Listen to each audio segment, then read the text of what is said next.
পড়ন্ত সকালে এরকম আকাশ দেখতে কার না ভালো লাগে। তার মাঝে বৃষ্টি হয়ে চতুর্দিকে পানি থই থই করছে।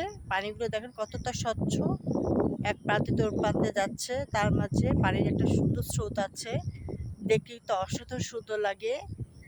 প্রতিটা স্রোত দেখেন কতটা সুন্দরভাবে যাচ্ছে ঢেউ ঢেউ করে, দেখতে কিন্তু অসাধারণ সুন্দর।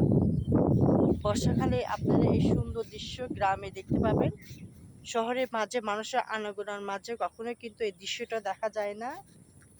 এই দৃশ্যটা একমাত্র গ্রাম বাংলায় এই দৃশ্যটা দেখতে পাওয়া যায়। দেখতে পাচ্ছেন কতটা সুন্দর, চতুর্দিকে পানি থই থই করছে। এই সময় দৃশ্যটা কিন্তু অন্যরকম, গ্রামের দৃশ্য অন্যরকম সৌন্দর্য নিয়ে আসে। কতটা সুন্দর, তার মাঝে প্রিয় ফল খেজুরও হয়েছে। বাতাস দোলা দিচ্ছে, আরো ভালো লাগছে। প্রকৃতিকে আরো সৌন্দর্য বাড়িয়ে দিয়েছে। দেখতে পাচ্ছি কতটা সুন্দর। আলহামদুলিল্লাহ, চতুর্দিকে কাশবন, আরো সুন্দর লাগছে। এরকম সকাল শুধু গ্রামেই দেখতে পাওয়া যায়, মানুষের আনাগোনার মাঝে। শহরে কখনোই এই দৃশ্যটা কিন্তু পাবেন না। কতটা সুন্দর প্রকৃতি রূপ ধারণ করেছে, দেখতে পাচ্ছেন কতটা সুন্দর। চতুর্দিকে পানি থই থই করছে, অসাধারণ সুন্দর।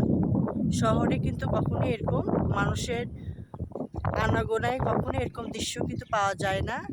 মানুষ ব্যস্তর মাঝে থাকার পরেও মানুষ দীর্ঘ নিঃশ্বাস গ্রামে বেছে নেয়। এই কারণে বিশুদ্ধ হাওয়া, বিশুদ্ধ পাখির কর্ণকাকড়ে, বিশুদ্ধ খাদ্য পাওয়া যায়। এই কারণে মানুষ গ্রামকে এত পছন্দ করে। তারপরে গ্রামের দৃশ্যগুলো দেখেন কতটা সুন্দর, মনোমুগ্ধকর। এরকম দৃশ্য কিন্তু শহরে মানুষের আনাগোনার মাঝে কখনোই কিন্তু পাওয়া যায় না। দেখতে পাচ্ছেন কতটা সুন্দর গ্রাম্য দৃশ্য। আলহামদুলিল্লাহ, এরকম দৃশ্য দেখলে এমনি মনটা ভালো হয়ে যায়। তারপরে দেখবে সকালের দৃশ্য, ট্রেন যাচ্ছে, এরকম দৃশ্য মুহূর্ত দেখাটাও অনেক ভাগ্যর ব্যাপার।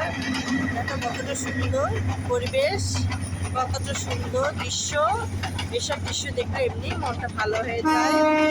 কার কার প্রিয় সকালের এই মুহূর্ত। যদি ভিডিওটা ভালো লেগে থাকে অবশ্যই লাইক কমেন্ট শেয়ার করে দিবেন। শুভকামনা রইল। আল্লাহ হাফেজ।